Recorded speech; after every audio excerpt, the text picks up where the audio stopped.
Hello everyone, I'm Yang Yang. Welcome to Tea House, China Radio International's online video talk show. To mark the 40th anniversary of China-Australia relations, Cindy Gottinger, the Executive Director of ACYPI, will join us to discuss the role that young professionals play in enhancing relations between China and Australia.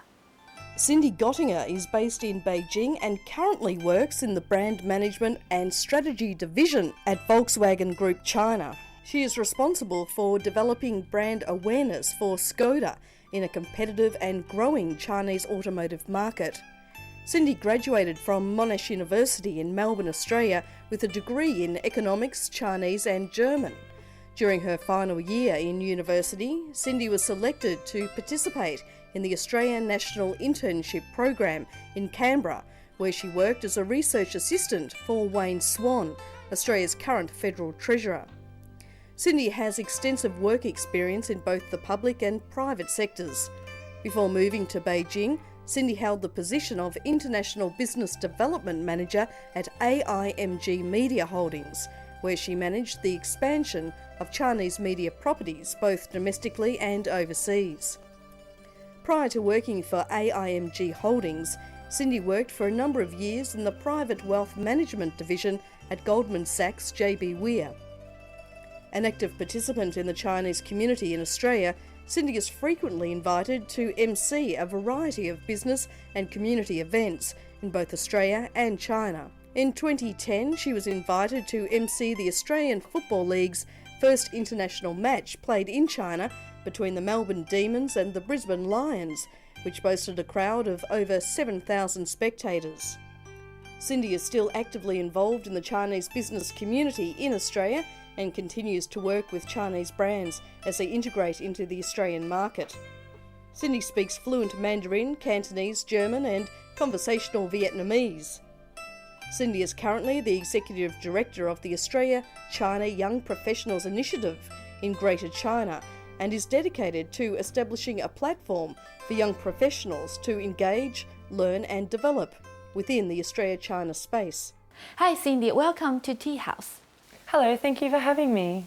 With a Chinese background, did you believe you were different from other children while you were growing up? From a very young age up until about the end of primary school, so 12 years old, I didn't feel different at all because all children at that age are all very much the same. And whatever skin colour you are or what background you have, it's at such a young age you don't really differentiate. However, in high school is when I started identifying with my Chinese background a lot more. And I started feeling like I identified with Chinese students more than I did with Western students, for example. And it's quite strange because I was brought up in Australia. However, my mother had quite a big influence on my childhood and taught me a lot of Chinese culture, which meant at about the age of 12 to 18, I started really identifying and interacting with Chinese culture and Chinese events in Australia. When did you first start to learn Chinese? So I started learning Chinese at about the age of 8, and being of Chinese background, like many other Australian Chinese people, we usually get sent to Chinese school on Sunday. And to be honest, from the age of 8 till about 16, I didn't really enjoy it. I thought, what a chore going to Chinese school. I didn't really see the value of going to school on another day, which was Sunday, to learn a foreign language that I didn't know much about, other than, my mother spoke Chinese, and it never interested me as much as it does now and as much as it did when I was entering university. I know that as an adult, you attended many cultural exchange activities between China and Australia. Which one impressed you most? Well, there were a number of exchange programs that I participated in. I did some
but also in the workplace with Chinese colleagues. Well, how do you find China different from Australia? Firstly, there's the obvious, which is the population difference.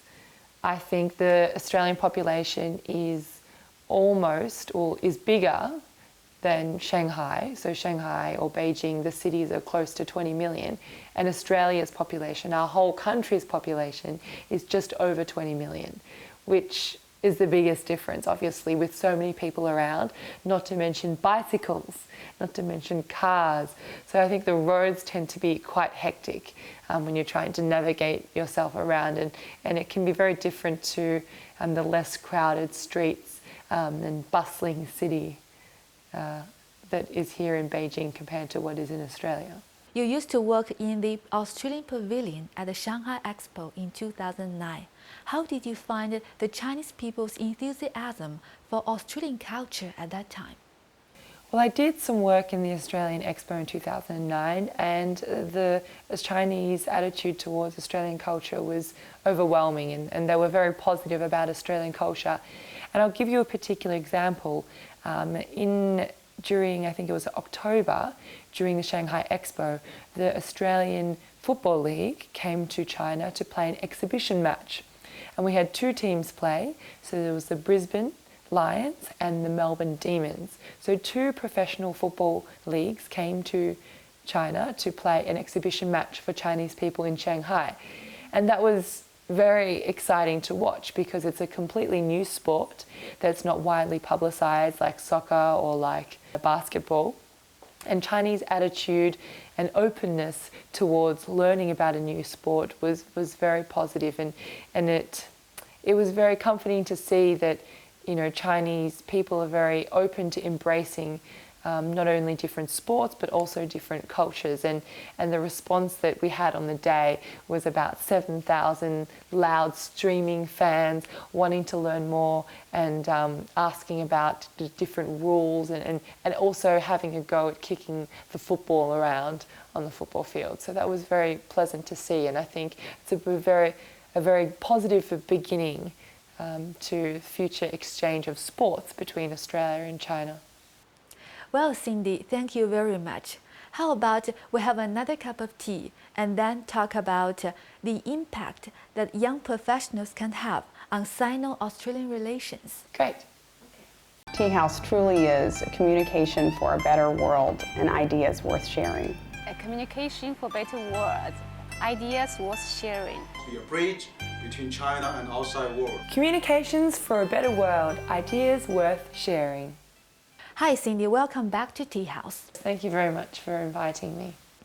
You are the Executive Director of ACYPI China. Tell us more about this organization. Well, the Australia-China Young Professional Initiative is a platform for young professionals from Australia and in China to engage in bilateral issues. We have organisations established in both Australia and China with offices in Melbourne, Sydney, Canberra, Beijing and Shanghai. Why do you think it is important for you to get involved in ACYPI? I've been involved with ACYPI from the very beginning, where it began in Melbourne. And a lot of Australians have studied Chinese and are very passionate about engaging in China-related issues, whether it be from a business perspective or a cultural perspective. And we are a premium platform that brings together people and facilitates these conversations on a bi-monthly basis. Now that I've moved to China, we have also established offices here in Beijing and Shanghai. It's a little different to Melbourne because we actually highly encourage Chinese participants to engage with Australians and learn more about Australia and discuss topics that are relevant to both countries. What kind of impact do you think young professionals can have on enhancing Sino-Australian relations? Well, young professionals are going to be the leader of the future, and therefore, from Australia's perspective, Australia-China Young Professional Initiative puts a lot of emphasis on training a China literate generation. And by that we mean being able to speak Chinese, but also understanding Chinese culture and being able to engage on such topics. And that's why ACYPI provides this place for conversation, whether it be on business issues or cultural issues. And by meeting together and collaborating and networking, It allows opportunities for young professionals to meet young in their career, and as they develop, keep that connection between Australia and China and follow that through in their respective careers later down the track. Okay, Cindy, thank you for joining our program. You know, two countries' relations are not built in one day. I sincerely hope that with the effort of young professionals like you, the future of Sino-Australian relations will be great. Thank you very much. See you next time. See you later.